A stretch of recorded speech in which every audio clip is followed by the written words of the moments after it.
I think Pokemon collecting has become kind of stressful. And I don't mean because of the money or because cards are hard to find. I mean, it feels like everywhere you look, someone's telling you what you should be buying. This is the set you can't miss. This is the card that's about to explode. Buy now before it's too late. Don't skip this product. If you're someone who's getting back into Pokemon after taking a few years off, it can honestly feel like you've walked into the middle of a conversation that everyone else has been having for years. There are more sets than you can keep track of, cards you've never heard of, new rarities popping up all the time, and before you've even bought your first pack, it almost feels like you're already behind. I know that's how I felt. I found myself spending more time wondering what I was supposed to collect than what I actually wanted to collect. And the funny thing is, I don't think that's why most of us got into Pokemon in the first place. We got into it because opening packs was exciting. Finding a card you loved felt exciting. Building a binder, trading with friends, flipping through your collection years later, that was the fun of it. So that's what I wanted to talk about today. Not what set you should buy, not what cards are worth the most, just how to make this hobby feel fun again. Somewhere along the way, I think a lot of us stopped collecting Pokemon and started trying to collect correctly. But before we get into that, I'm actually curious. If you're watching this, what pulled you back into Pokemon? Was it Pokemon 151? Was it seeing your old cards again? Maybe it was a YouTube video or a friend. I'd genuinely love to know, so let me know down in the comments. When I first got back into collecting, I honestly felt like I had no direction. I'd watch one video and someone would be talking about completing master sets. Then I'd watch another and they'd be opening booster box after booster box trying to pull the biggest chase card.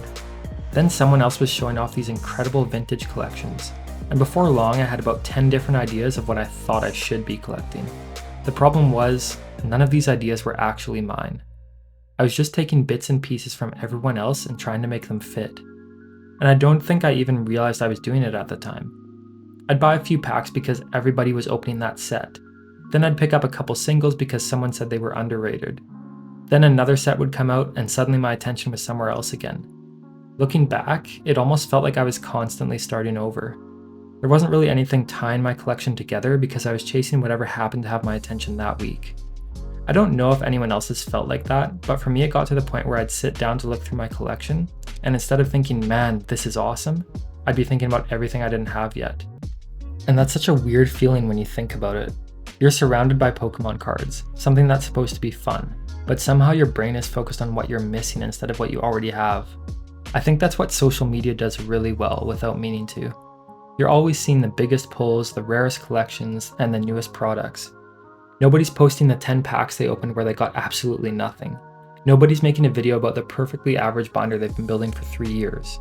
You're mostly seeing the highlights. And after a while, it's really easy to start believing that that's what your collection is supposed to look like too.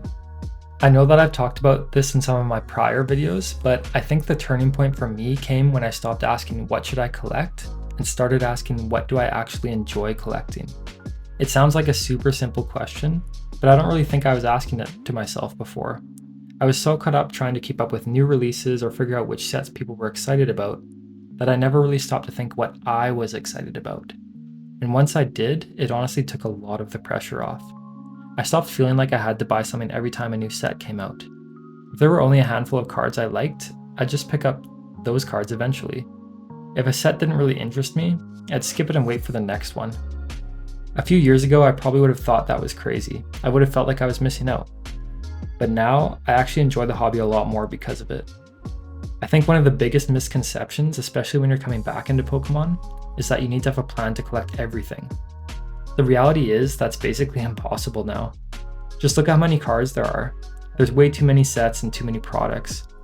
And honestly, I don't think that's a bad thing. It just means that there's something for everyone. Maybe you're someone who loves vintage because it reminds you of being a kid. Or maybe you care only about modern illustration rares because the artwork is incredible. Maybe you're one of those people that wants to build a Pokédex binder, one card at a time. Or maybe your collection doesn't really have a theme at all. Maybe it's just cards that make you smile every time you flip through your binder. I honestly think that's enough. Your collection doesn't need to make sense to anyone else. It only needs to make sense to you. And I think that's something that we forget sometimes because we're constantly surrounded by videos telling us what's worth collecting. There's nothing wrong with watching those videos. I watch them too. But at the end of the day, they're sharing their collection goals. Yours don't have to be the same. I think that once I stopped worrying about keeping up with everyone else, I finally started figuring out what I actually wanted my collection to look like. Right now, I've got 2 collecting goals that I'm really excited about. The first one is going back and finishing the vintage collections I started as a kid. I've been working on Jungle and Fossil first, and honestly it's been so much fun. There's something really satisfying about tracking down those cards one by one and slowly watching the binder fill up. I'm not in a big rush to finish it. If I pick up a few cards this month, great. If I don't, that's okay too. It'll get finished eventually. Then, on the other hand, I still really enjoy opening packs. I don't think I'll ever lose that feeling of opening a pack and wondering what's inside. So I've started another binder that's just for cards that I've actually pulled myself. It doesn't matter if it's the biggest chase card in the set or just an illustration rare that I think looks awesome. If I opened it, it goes in the binder. And honestly, I think that binder might end up meaning more to me than the one where I just bought every single card. Every page has a memory attached to it. I can usually remember the pack it came from, who I was with, or even where I opened it. I think that's something we don't really talk about enough in this hobby. Sometimes the story behind a card is worth more than the card itself. Those 2 goals probably don't make the most impressive collection on social media, but they're exciting to me, and I think that's what matters. They're the reason I look forward to sitting down and sorting cards or flipping through my binders. And the funny thing is, once I had those goals in mind, it actually became easier to decide what I wanted to buy. I wasn't looking at every new product thinking, do I need this? I was looking at it and thinking, does this fit what I'm trying to build? That's a way easier question to answer. I guess if there's one thing I hope anyone takes away from this video, it's that there really isn't a right way to collect Pokemon. I think sometimes we put this pressure on ourselves to have the biggest binder, the rarest cards, or to always be buying the newest set because that's what everyone else seems to be doing. But the truth is, your collection doesn't have to look like anyone else's. Maybe your goal is to finish an old binder from when you were a kid. Maybe you only collect one Pokemon because it's been your favorite since you were 5 years old. Maybe you love opening packs every Friday after work. Maybe you never open packs at all and you only buy singles. Maybe your favorite cards are worth 50 cents. None of those are better than the others. They're just different. And I honestly think that's one of the coolest things about this hobby.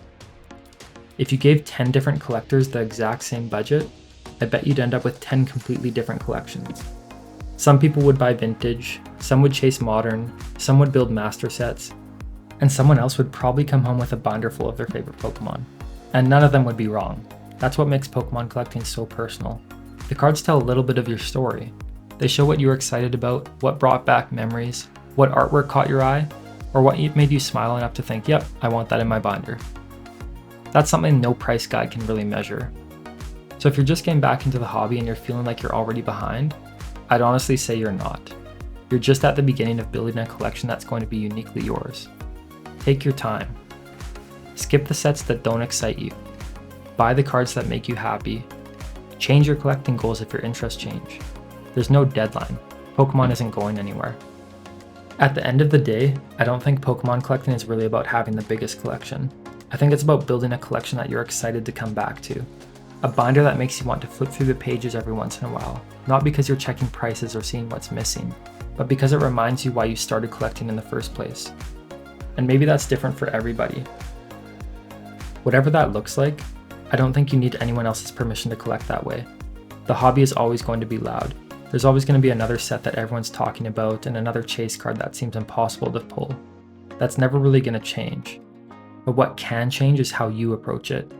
You don't have to chase anything or keep up with anyone. You don't have to build the collection that gets the most likes online. You just have to build the one that makes you happy to call it yours. I'd actually love to hear what you're working on right now, whether it's a master set, a vintage binder, your favorite Pokemon, or something completely unique. I always enjoy reading about the different ways people collect, and honestly that's one of my favorite parts of this community. So let me know down in the comments, what's your current collecting goal?